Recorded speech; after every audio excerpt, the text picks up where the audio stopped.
to another Playtime stream. My name is Corine Gerritsen, and I am joined by Keerthi Krylingual Sridharan, and we're here today to talk to you about Sidequests. What's new with you? There's been a Stardew Valley update. I am extremely excited. I only know a handful of things that are new to the game. What's new with me? This morning I went to the municipality office because I am now in the process of getting a new passport. But it was a very smooth ride. I was kind of freaking myself out, I must say. So anything new with you? You know what I've been up to all day, which is editing an absolutely mammoth piece of work that we as a project have been working on for a very long time. But I see the light at the end of the tunnel. I've got my editing hat on. We're working on it. We're getting there. So it's kind of a relief to... Yeah, exactly. Yeah, you got to be well dressed to approach a chapter in a way that doesn't run off. It's sort of like a printer when it can tell you're in a hurry. I think this is the second stream in a row that I'm talking about printers that can know when you're scared. I don't want this to become my brand. There it is. All right, so this week's question, and feel free to answer in chat as always. What is the most memorable side quest you've come across? Well, as Token, not really a gamer, the first one that I thought of was in Breath of the Wild. There's a quest where a farmer asks you to hunt down as many deer as you can in a minute. And I guess it's more of a mini game than a side quest.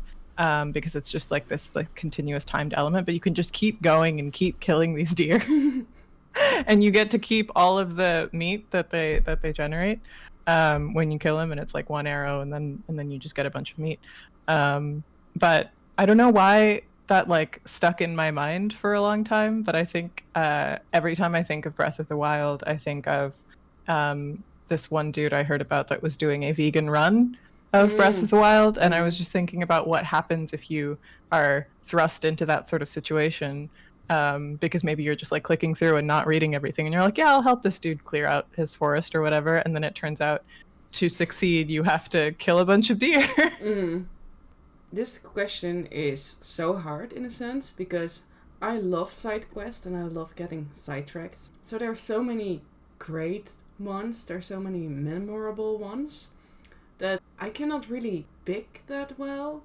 I think one that really stuck with me was actually one that was in The Witcher, and it was somewhere on an island, and there was like this dude, and this dude was the leader, the king, whatever, they had a fancy name for it, and he was slowly gone mad. Slowly you find out like, okay, he has some kind of curse on him, and you need to break the curse. And at a certain point you're not really reading everything, you're like, okay, let's go, and I slowly got more and more absorbed into this quest. He has a very cool daughter, and they're worried about him, and it just got more and more like, okay, I really want to help this guy, I actually want to make this work. And someone else said like, I have a plan, trust me. And on that moment you have like the baby of the dude, because if you do something I think you've told me about this before. Yes. And then it's like and it's timed because it's a decision. Do you put the baby in the oven, yes or no? And it's really about, do you trust the other person who said trust me, or do you not? And I decided to put the baby in the oven. And so the oven closes, and this man just falls on his knees, cries his eyes out. It's just like complete wailing. And I felt so bad. Like, I don't want to be a horrible person. Like, I know we joke about that, but I felt horrible because I was like, I wanted to help you. I really was invested in helping you. And now I just put a baby in an oven. What kind of human being am I? And then after like an excruciating full minute of this, the game finally tells you, no, the baby's actually okay. And you broke the spell because it was such a shock that then the curse or the spell is broken, and you actually helped him. But that was very memorable for me. So I'm always, if people talk about The Witcher, I'm like, did you put the baby in the oven or did you not? Like, I need to know. I love when, like little moments of game culture, especially when they're like side quests or cutscenes and things like that, where they become sort of litmus tests for how similar or different you are to a person. Like, I mean, with Stardew, what we're about to play as well, when people are like, oh, well, what kind of farm do you have? And it's like, they're not just asking the question, there's a moral judgment that comes along with what sort of farm you chose to have. Yeah. There's also a very famous one from Skyrim. I think they're called the Stones of Baranzaya.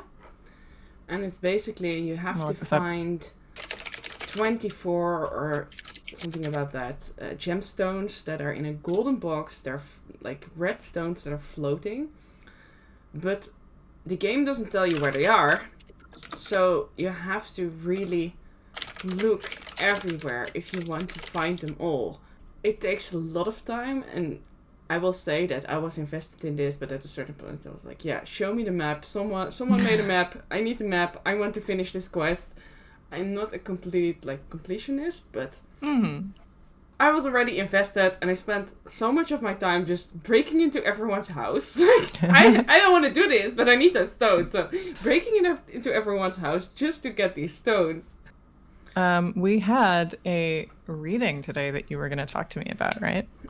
Yeah, it was 2016 Wilson, and it's called Ludic Narratology, Creating a Theory of Structure in Choice-Based Video Game Narratives. And it basically talks about what framework, especially from literature studies, people can use to look at video games. But I just think what is a good thing for literature studies is that you don't only look at the main story. You don't only look at the side quests, but also at those emerging elements of a story and how those are influenced by the choices you make throughout the game, right? Yeah, it reminds me of Mia Consalvo talking about paratexts, right? Where she's talking about like decentering the game as the central, because a game may well be a paratext. And like, I know that if I were to play, honestly, a lot of open world adventure games, the side quests would be the main focus of my play. Yeah. And also with Stardew, for example, like my main focus when I'm playing Stardew is talking to the NPCs and getting to know them and building relationships with them far more than making a profit. I'm actually really awful at making a profit. You're on year 1 and you're already romancing people? And I was like, what do you mean? Of course, that's the first thing that I did. I want to know everyone. I want everyone to be my best friend. That's my only objective in a game. For me, cauliflower can come later. At a certain point, it got a bit weird in the sense of like, I need to greet all 25 people, and I'm running around. I don't remember if I said hi to you. I don't remember if I said hi to you. Just saying hi to the same people over and over, and still having not found that one person. And it's like, how, where, why? Shall we actually just jump into it? Yeah, I was gonna say we can't stop talking about it, so we might as well. Playtime times. Can I? Oh, it's WASD. Oh no. What is it? This is gonna be rough for me. Hello. Hello. I have arrived. Welcome. I was just trying to get rid of some of these stiffs. We're gonna be horrible conversationalists while this is happening. How many parsnips do we want? I don't know. Any theories? Helpful. You've played this game more than I have, but maybe, I don't know, good. Oh, I don't actually know that that's true, but... Let's go for Quetzal. There is the chewy grass, and there's also... Oh my god! Hello! I just opened it. Come see. Hold on. Hello. Oh.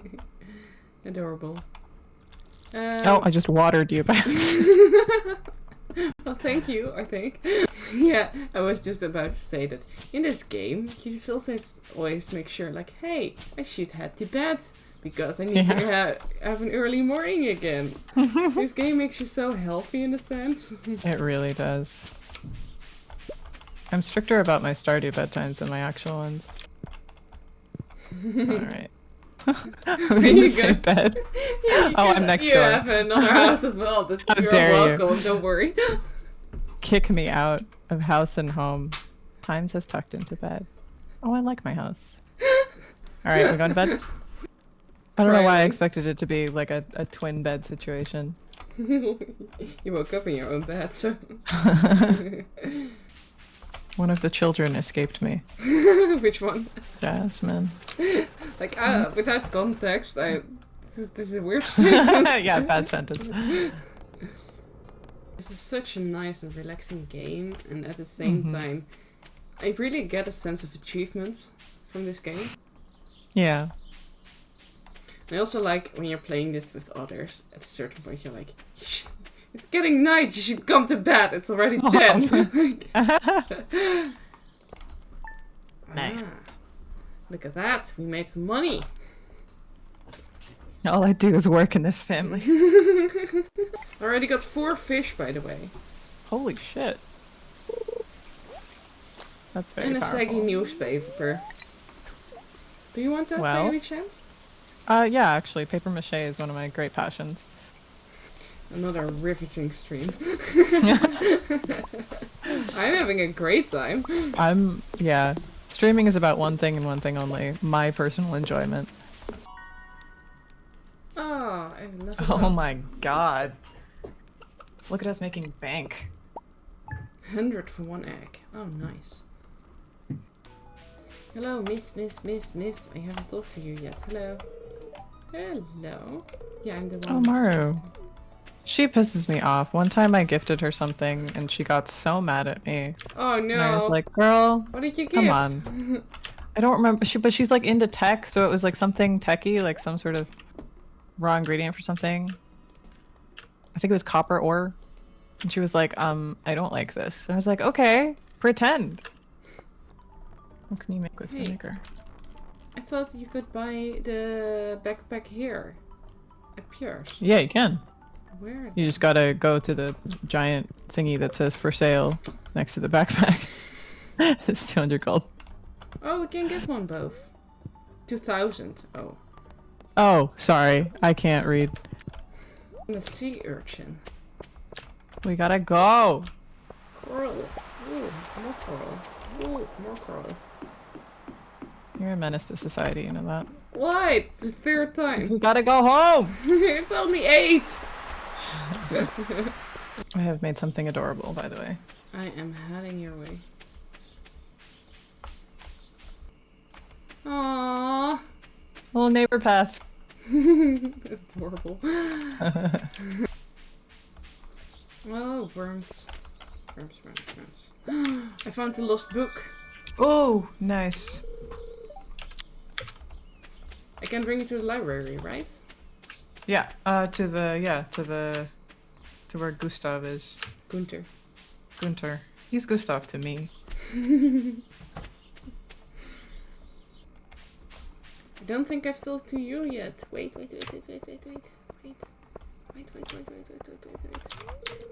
Haley. I'm sure they can hear you. This also becomes so organized. Yeah. It's also interesting to see how quickly people get like, oh, I'm the one who does this, and I'm the one who does that, right? Yeah, I mean, we've also had practice with that outside of gaming, right? Yeah.